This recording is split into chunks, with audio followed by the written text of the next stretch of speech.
Hi, everyone. Welcome back. I'm Dr. Rena Malik, urologist and pelvic surgeon, and today we're diving into something that isn't often talked about, but really should be positions in intimacy that many women want to try, but men often overlook or avoid.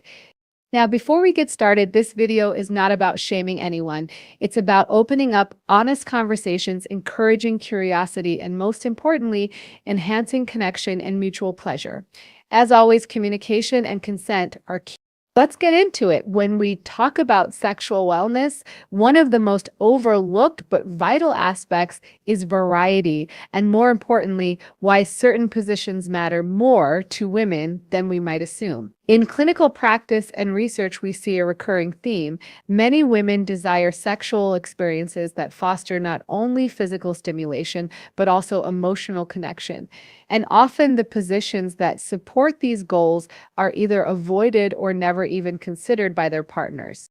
So why is this happening? First, there's the issue of social conditioning. We live in a culture where male pleasure is often prioritized or assumed to be the default measure of success during sex. If the man finishes, it's considered a good time, even if his partner didn't feel fully seen, heard, or satisfied. But that's not what healthy, connected intimacy looks like. In fact, studies show that women are more likely to reach orgasm when clitoral stimulation and emotional intimacy are integrated into the sexual experience, not when it's purely penetrative or performance driven.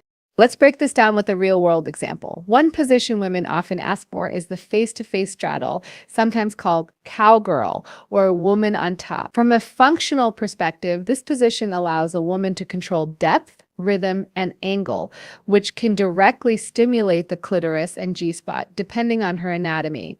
But it also brings her face to face with her partner, eye contact, mutual touch, and full visibility. That kind of connection can be incredibly powerful. It's not just about mechanics, it's about feeling seen and emotionally engaged. Despite this, some men hesitate to try it. The most common reasons, they feel like they're giving up control or they're unsure of how to perform when they're not the one leading. That's understandable, but it's also a missed opportunity. When a partner takes the lead, it doesn't diminish your role. It deepens the dynamic. It creates space for mutual exploration, trust, and emotional vulnerability. And those things aren't just good for your relationship, they're essential for fulfilling intimacy. Another example is the seated lap position. Again, this isn't just a physical variation, it's a different kind of experience. It's slow, deeply connected, and allows both partners to engage more fully with each other's body and responses. Women often report that it helps them feel emotionally close, supported, and centered in the moment. But it's a position that men may overlook, possibly because it doesn't fit traditional notions of masculinity or dominance. But here's the truth. Great sex isn't about dominance. It's about presence. It's about being attuned to your partner's needs and showing up fully for the experience. And when we ignore the emotional and psychological layers of sex, we shortchange the entire experience for both people. Research into female sexual satisfaction has shown time and time again that it's not just about physical contact, it's about feeling connected, desired, and safe. Positions that facilitate eye contact, skin-to-skin closeness, and space for communication help build that safety and trust.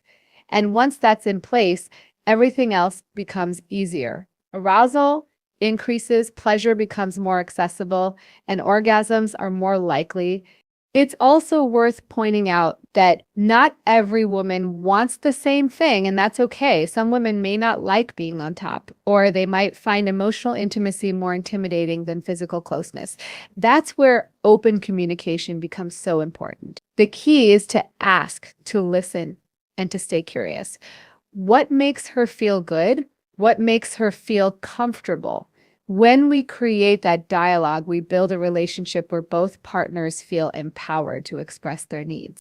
One of the biggest myths in intimacy is that spontaneity equals better sex. But the reality is, when partners talk openly and try new things based on mutual feedback, satisfaction increases for everyone. Trying positions that your partner is interested in, especially if they've directly expressed that desire, is a form of care. It says, I see you. I value your pleasure. I want to explore this with you. That message is powerful and it extends far beyond the bedroom. If you're someone who's used to one or two go-to positions and you're hesitant to branch out, ask yourself, what's holding me back? Is it discomfort, fear of inadequacy, just unfamiliarity? All of those feelings are valid, but they're not reasons to avoid something that could bring more connection and pleasure into your relationship. Start small. Make it an experiment. You might find that giving up control isn't losing anything, it's gaining something better: trust, mutual satisfaction, and maybe even deeper emotional intimacy. So, when we say that women beg for certain positions, it's not just about novelty or fantasy. It's about feeling prioritized. It's about creating a dynamic where both people are equal participants in pleasure, exploration, and connection. And when men show up to that with openness, humility, and a willingness to learn, the benefits are profound. Your partner's pleasure is not just her responsibility, it's a shared experience. And the more we understand that, the better our relationships and our sex lives will be. Sometimes when we talk about improving intimacy, people assume it requires big changes, new techniques, elaborate planning, or even external tools. But what we often forget is that the most meaningful improvements come from small, intentional adjustments. In fact, many women experience a significant difference in pleasure with just minor changes to position, pacing, or physical support. These aren't complicated, but they are frequently overlooked. Let's talk about one of the most basic and effective adjustments: using a pillow under the hips during penetrative sex, particularly in missionary or other front-facing positions. This seems so simple, and yet it can make a profound difference in comfort, depth, and alignment. By slightly elevating the pelvis, you're altering the angle at which penetration occurs. For many women, this brings the penis into better contact with the anterior vaginal wall, which is where the G-spot is typically located. That added stimulation, even with no other change, can increase both arousal and orgasmic potential. And yet, many people don't even think to try it. Why? Because we often assume sex should just work without effort, or that adjusting the environment somehow breaks the moment. But sex isn't a performance, it's an experience. Taking a moment to make things more comfortable or pleasurable isn't a disruption, it's an enhancement. And when that enhancement results in a better experience for your partner, it strengthens connection, increases trust, and encourages even more openness in the future. Another example, the shift from deep, fast thrusting to slower, more controlled movement. This isn't just a preference, it's a need for many women. Rapid, deep penetration can feel overwhelming or even painful, especially for those dealing with chronic conditions like endometriosis, pelvic floor dysfunction, or vaginal dryness. A slower pace allows time for tissues to adapt, for arousal to build gradually, and for clitoral stimulation to sync up with penetration, all of which increase the likelihood of orgasm. And this isn't just anecdotal. Research shows that most women don't achieve orgasm through penetration alone. Clitoral stimulation, whether through touch, grinding, pressure, or friction, is almost always a part of the equation. That means if a position isn't providing that, then modifying the angle or rhythm to include it is essential. Again, these changes are subtle: tilting the hips slightly, adjusting the depth of penetration, or incorporating hand or vibrator stimulation can turn an average experience into something much more satisfying. Unfortunately, many couples avoid experimenting because of fear of doing it wrong, fear of ruining the moment, or fear of being judged. But here's the reality. Intimacy is meant to be exploratory. It's not supposed to look like a scripted scene. It's okay to pause, to communicate, and to adjust. In fact, that's what leads to better long-term sexual satisfaction. When your partner knows they can speak up about what feels good or what hurts, and you're willing to listen and respond, that creates emotional safety. And emotional safety is the foundation of truly pleasurable intimacy. Let's also address another overlooked factor: body support and physical comfort. A lot of positions that look appealing in theory don't feel sustainable in practice. Maybe your knees ache, your back tightens, or your partner can't maintain balance. These physical stressors aren't just distracting, they can become barriers to enjoyment. So when we talk about small changes, we're also talking about adding bolsters, using chairs or stable furniture for support, or even moving to a softer surface. Comfort is not a luxury in sex. It's a requirement for relaxed, fulfilling experiences.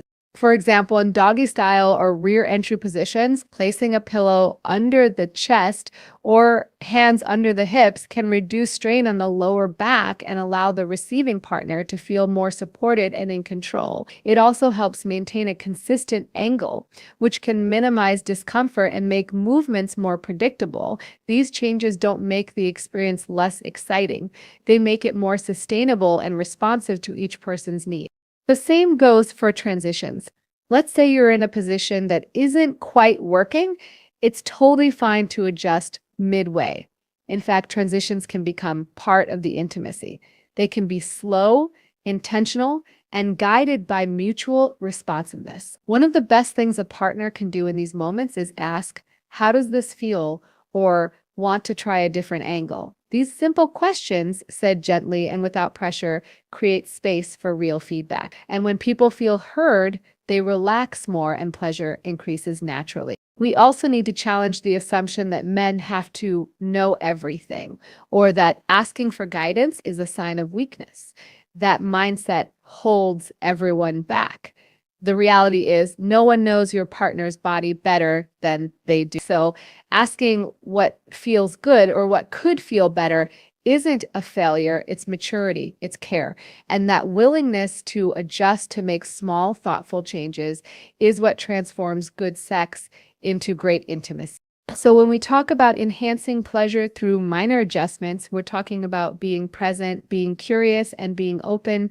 We're talking about checking in, slowing down, adding a pillow, moving a leg, whatever small step makes the experience better for both people. And those little things, they're not little at all. They're the building blocks of satisfaction, trust, and long-term sexual wellness. If we had to name one factor that consistently improves sexual satisfaction across all types of relationships, it wouldn't be technique or physical compatibility. It would be communication. That might sound simple, but in practice, it's one of the most challenging parts of intimacy for many people. We often assume that sex should just happen naturally, that our partners should instinctively know what we want, or that bringing up concerns will make things awkward. But the truth is, meaningful, pleasurable sex doesn't happen in silence. It happens when both people feel safe, heard, and empowered to express themselves, and that requires open, honest communication. In clinical settings, I often talk to patients, both men and women, who are struggling with mismatched desires, discomfort during sex, or a lack of connection with their partner. And when we explore what's really going on, it almost always comes down to one thing: they haven't been talking about it. Sometimes it's fear of rejection, sometimes it's embarrassment, and often it's because we were never taught how to talk about sex in a healthy, constructive way. But avoiding these conversations doesn't make things better. It just allows dissatisfaction, confusion, or even resentment to build over time. Now, one pattern I see frequently is women expressing interest in trying new positions and sex within relationships. You don't need to wait for a problem to arise. In fact, the best time to talk about what you like or want to try is outside the bedroom when there's no pressure to perform or react immediately. These conversations can sound as simple as, "What's something you've always wanted to try?" Or, "Is there anything I could do that would make things feel better for you?" Questions like this open the door to honest dialogue, and they show your partner that you're not just invested in your own experience, you're invested in theirs.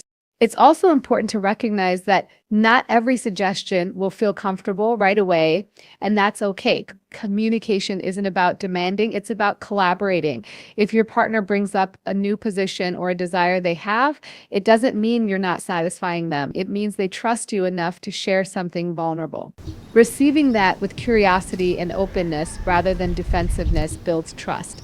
And when trust is high, intimacy improves, not just physically, but emotionally. On the flip side, if you're the one bringing up a request, do it with kindness and clarity. Avoid framing things in a way that sounds critical or accusatory. Instead of saying, you never do what I like, you might say, I really enjoy it when you do this, and I'd love to try it more often. Framing requests around positive reinforcement and shared curiosity leads to a much more receptive conversation. And remember, this isn't about scoring points or proving yourself.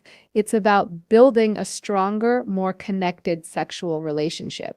Another helpful strategy is to use body language and feedback during sex itself, not just before or after.